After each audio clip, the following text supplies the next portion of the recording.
Generally, a recession means a significant slowdown in industrial and trade activity, which in turn leads to an increase in unemployment, a downturn in real estate values, a falling stock market, and a dip in interest rates, all of which can seriously impact your wealth building progress. But if you're well prepared for the worst to happen, you can plan to mitigate the effect on your finances if a recession hits. Hi there, this is Nima with Nima Equity, and today we will discuss how doctors or high-income professionals can prepare for a recession. A recession won't only damage the economy, but it's also likely to have a major impact on your personal finances because of changes in interest rates and unstable job security. So here's how you can build a financial backup plan to help prepare for a recession, predicted by financial experts. Even if your income as a doctor is high right now, things can change quickly, so these following tips may be very helpful. Number 1, budgeting to build your wealth. Even in times of economic growth, living within your means is the best way to grow your wealth.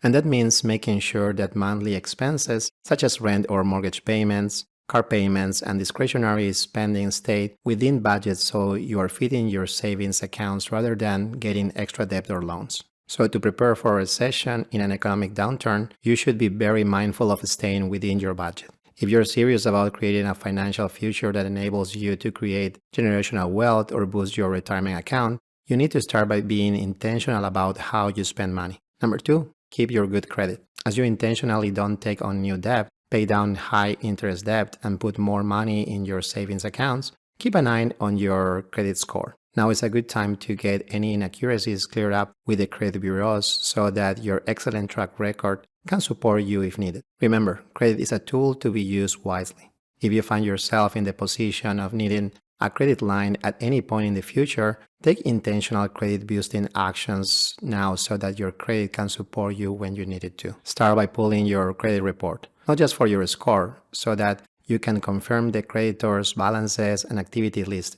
Good credit doesn't happen just magically. Typically, it's built intentionally over a sustained period. Number 3, build an emergency savings fund. To recession-proof your finances, you really need to prioritize building an emergency fund. Your emergency savings safety net can save you needless stress and help you avoid becoming financially overextended.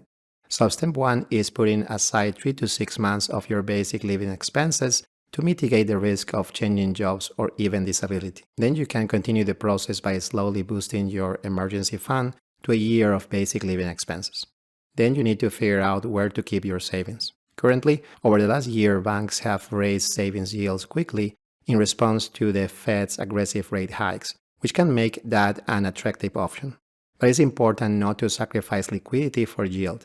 In a great recession, you don't want to lock your cash up too tightly, but rather ensure that it remains accessible in case you need it because of an emergency to cover expenses. It's critical to build up an emergency fund while your financial situation is stable, or a time may come when you have to start making difficult decisions about withdrawing money from your retirement accounts or applying for a home equity line of credit or HELOC. Number 4, diversify investments in an economic downturn. One of the most important things to do ahead of an economic recession is to ensure that your investments are evenly spread and your cash isn't all tied up in one place. Spread your investments across multiple industries and holdings to ensure that a dip in values in one area of your portfolio doesn't negatively impact the overall value. Many investors panic that a financial downturn also means falling stock prices. And that can be true, but don't make significant changes to your investment strategy as a knee-jerk reaction. Remember that markets tend to be forward-looking. We might be preparing for a recession now, but most investors are looking ahead and planning for when the times get better.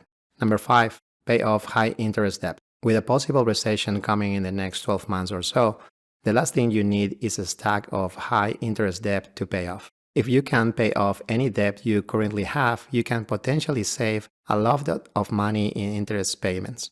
Then you can put the extra into boosting your emergency savings.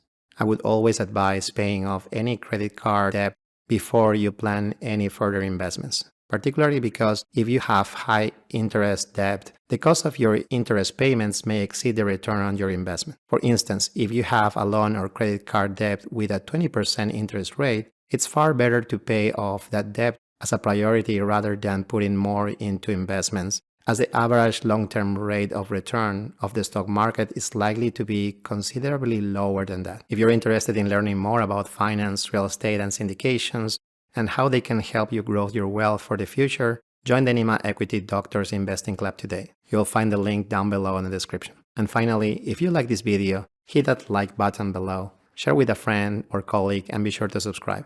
I'm Harry Nima Segara with Nima Equity. Thank you so much for watching, and I'll see you again soon.